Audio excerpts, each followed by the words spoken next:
ये युग विकासवाद का है। विस्तारवाद ने ही मानवता का सबसे ज्यादा हित किया, मानवता को विनाश करने का प्रयास किया। 60 दिन बाद चीन को आया याद, भारत के साथ नहीं बढ़ाना है विवाद। आन बान शान लुटाकर चीन होश में आया। कितना कुछ हुआ है इस बीच। 5 मई से 5 जुलाई के बीच 3 बार कमांडर लेवल की बातचीत हुई। भारत को 20 जवानों की शहादत देनी पड़ी। चीन को 40 से भी ज्यादा जवानों और अफसरों को गंवाना पड़ा। चीन फिर भी मान नहीं रहा था। वो अपनी तोपों की गर्जना से भारत को डराने में लगा था। भारत ने तब तोपों से लेकर एयर डिफेंस सिस्टम तक की तैनाती कर दी। खैर जो भी हो, डर के मारे ही सही दुश्मन ने दुरुस्त फैसला लिया। के कारण काफी रीजन हो सकते हैं। एक तो गलवान घाटी के अंदर अब जिस प्रकार से गलवान नदी के अंदर फ्लड आ गया है, उसके कारण भी चीन जो है प्रेशर में है उस जगह को वेकेट करके पीछे जाने का।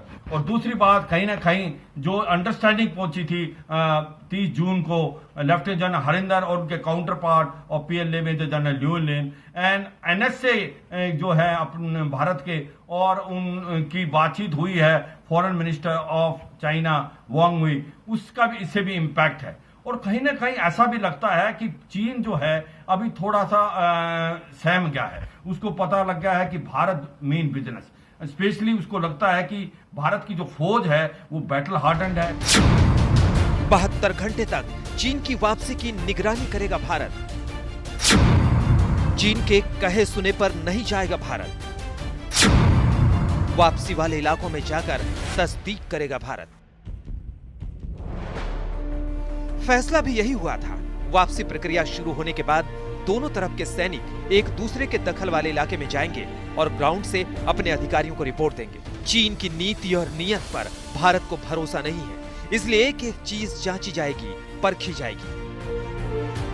फिलहाल गलवान घाटी से कुछ चीनी सैनिक और टेंट पीछे तो हटे हैं, लेकिन पीछे के इलाके में चीनी सेना के बड़े आर्मर्ड व्हीकल और हथियार पूरी तरह से तैनात हैं। ऐसे में भारतीय सेना मौजूदा हालात पर नजर बनाए हुए है। 15 जून की खूनी भिड़ंत के बाद भारतीय सेना चीनी सेना पर आसानी से भरोसा नहीं कर सकती और इसीलिए भारतीय सेना इस हालात में अपनी तैयारियों में कोई कमी नहीं करना चाहती। ऐसा नहीं है कि ड्रैगन को ऐसा कोई सपना आया है और वो रातों रात शराफत पर उतर आया है। दरअसल वो 10 दिशाओं से घिर गया है। जनता सवाल उठाने लगी है कि भारत के साथ मोर्चा खोलने की जरूरत क्या थी। कुछ एक्सपर्ट्स इसे चीन के इंटेलिजेंस की नाकामी मान रहे हैं कि शी जिनपिंग की सत्ता भारत की शक्ति को आंकने में भूल कर गई। भारत के साथ खबरों का कारोबार कबाड़खाने में जाने लगा। 59 ऐप्स बैन करने से लेकर निर्माण, संचार और रेलवे में चीन के ठेके ठप करना इसकी मिसाल है। उधर दक्षिण चीन सागर में अमेरिका ने चीन के घमंड को चूर चूर करना शुरू कर दिया है। इस पर रिपोर्ट इस शो में आगे दिखाएंगे। हांगकांग अलग जल रहा है, ताइवान तकरार के मूड में है। चीन कब तक सीमा पर कब तक सीनाजोरी करता, इसलिए इस गिरगिट ने रंग बदल दिया।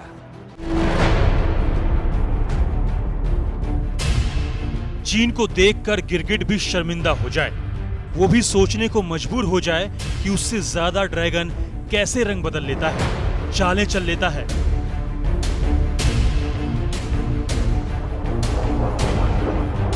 भारत ने शक्ति दिखाई तो उसने रंग बदला,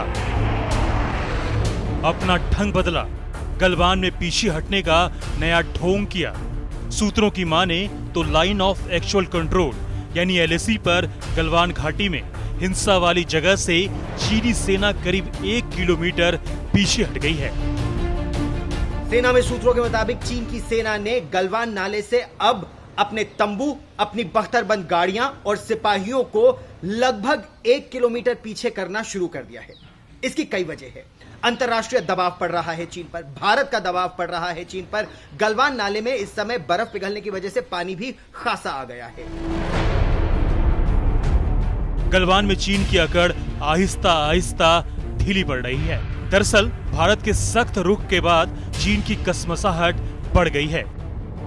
बर्फ पिघलने से गलवान नाले में पानी का बहाव तेज हो गया है। गलवान नाले में पानी के तेज बहाव से चीन की गाड़ियों और टेंट के बहने का खतरा बढ़ गया है। भारत की सख्ती के बाद चीन के कारोबार पर बुरा असर पड़ा है। दुनिया भर में चीन की लगातार बदनामी हो रही है। वहीं चीन पर अंतर्राष्ट्रीय दबाव भी बढ़ गया है।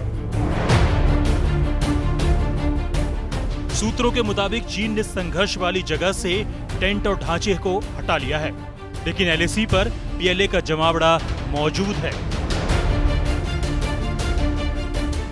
आगे संघर्ष से बचने के लिए बफर जोन बनाने पर सहमति हुई है। इस जोन से समान दूरी बनाकर दोनों देश रखेंगे। दोनों सेना बातचीत के बाद नई पोजीशन पर आई। कहा गया है बफर जोन का उल्लंघन दोनों में से कोई नहीं करेगा। गलवान को लेकर भारतीय सेना ने 6 जून, 22 जून और 30 जून को चीनी सेना से बात की, जिसमें मौजूदा स्थिति को वापस अप्रैल से पहले की स्थिति पर ले जाने की बात कही गई। भारत अपने मुद्दे पर अड़ा रहा, लेकिन चीन नहीं माना। सरहद के पार चीन ने जब सेना बढ़ाई तो भारत ने भी अपनी तैनाती बढ़ा दी। लद्दाख बॉर्डर पर भारतीय सेना की कई टुकड़ियां हैं।